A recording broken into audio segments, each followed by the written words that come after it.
let's take a look at how much Canadians spend on something like climate change, right? Because climate change is another big hocus pocus monster that, like, is going to destroy civilization according to them, which, obviously pollution is an issue, but, can be addressed. So Canadians spend an average of $12,000 on climate change programs. This is as per a new report by Goldstein.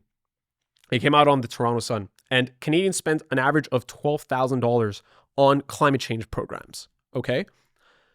But Canada is not on track to meet its climate targets. So not only are Canadians spending an absurd amount of money on this, we're talking about homelessness, food bank usage skyrocketing. This $12,000 is better served in Canadians' pockets. Absolutely. But the government thinks that it's better spent on fighting climate change. And despite Canadians spending that much on climate change, they are not on track to meet their climate targets by 2030. But yet, Canadians have to stop driving gas-powered cars, but they can't even meet their targets with their programs. But Canadians are paying this out of their pockets, and this $660 billion million dollar, was it million or billion? I can't even tell with these people. A million. Yeah. The $600 million this program is going to be the same. It's going to get the same result. Accomplish absolutely nothing, waste a bunch of people's money, devalue your currency, add to the debt, and make more people poor. See, that's the thing, right? And actually, it's interesting you mentioned global warming. I'll come back to it after, right? Because it's a new study came out, and I love to talk about these studies, especially considering it gets me banned from TikTok. Not even kidding.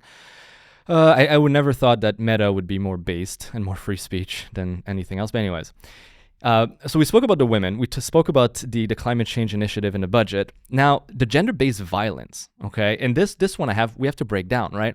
It's a typical thing where a government creates a problem and then sells you a solution at great cost, right? What I mean by that is, could gender-based violence be increasing due to the fact that we're importing, third worlders 100% who don't view women as equals? Actually most of them view them as property, or even worse, below them, right? I mean, let's be honest, some cultures view women as below them. They're not equal. In Canada and in the Western world, we view men and women as equals, as it should be, in my humble opinion. But if you import a bunch of people in your culture that don't assimilate and they view women at that level, do you think that it could increase perhaps gender-based violence? Well, let's just look at the statistics, okay? You look at India's statistics on domestic violence. You look at Middle Eastern countries' statistics on domestic violence, and they are very bad. Yeah. Okay. You just go into it. You look at the rape statistics, the sexual assault statistics. They're not good countries for that. And we've also seen the uptick of the violence, gender-based violence, and sexual assault.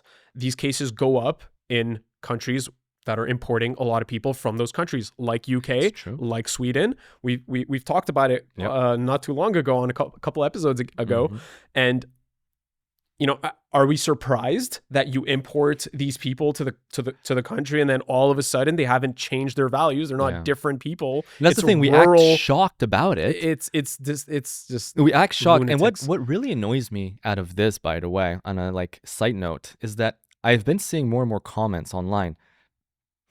Women saying, "Men, it's about time you guys wake up and defend us." And I'm like, sure.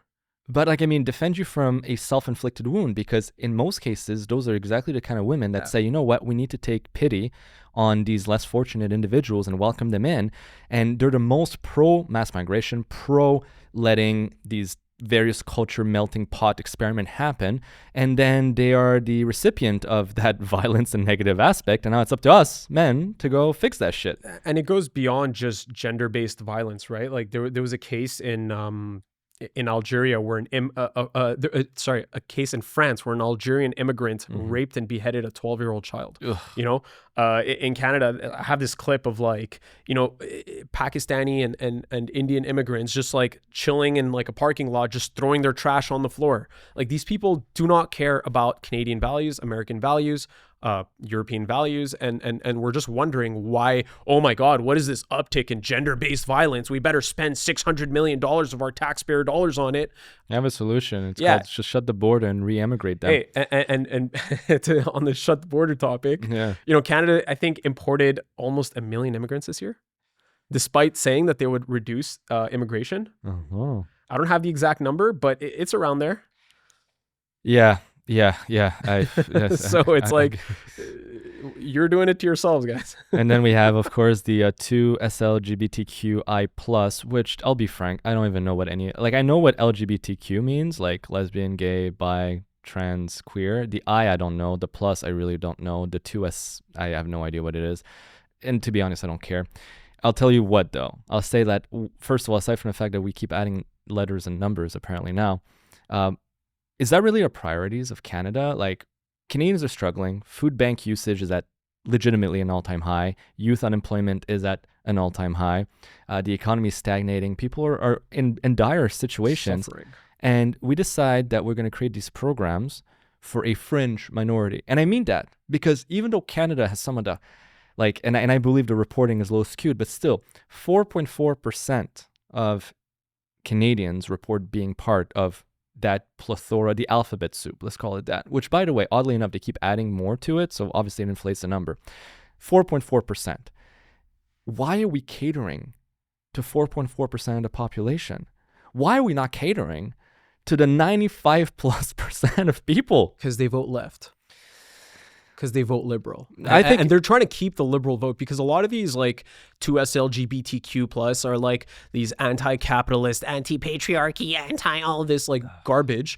They don't and so they don't believe in normal things, let's just call it. And so,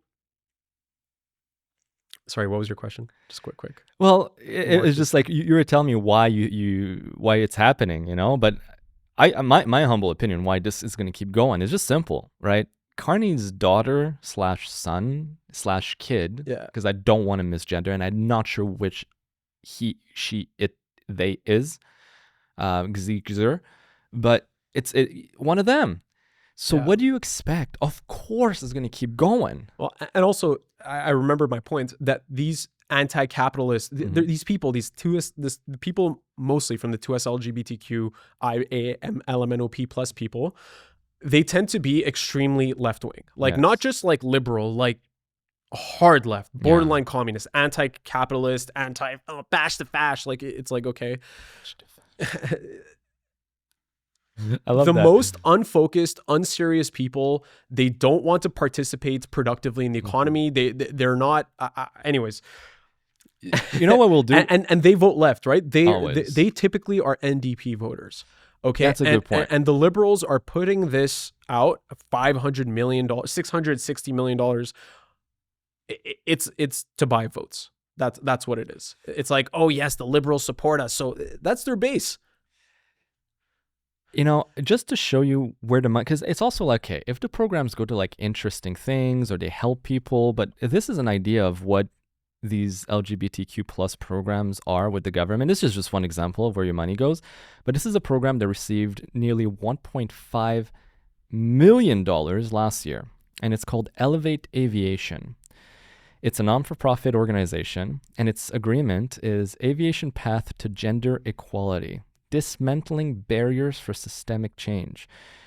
Aviation, which should be and ought to be about only one thing, safety and competence, is being used now to push these DEI equality stuff. They received, that organization, $1.5 million, and the project will apply DEI lens to focus on 3 key activities: DEI benchmarking, consulting and training with clients, and evaluate clients' succession plans to address power imbalances. I mean, I can keep going, but what the fuck? Is this really what aviation needs? Is that what we should be focusing on? Or perhaps, I don't know, take that money and invest it in more aerial controller, safety devices at airports, new airports improvements. Dude, I look at this stuff and I just see money laundering. Honestly, kickbacks, and it's just corruption. But that's a very good point, right? I'm not delusional here. We've seen it. A lot of that money is exactly that. It's a lot of money laundering, a lot of corruption, a lot of collusion. And then you watch the Pre-Budget address by Carney, right? Where he comes on TV, and I think you spoke about it last week, but you said that Canadians are going to have to make sacrifices.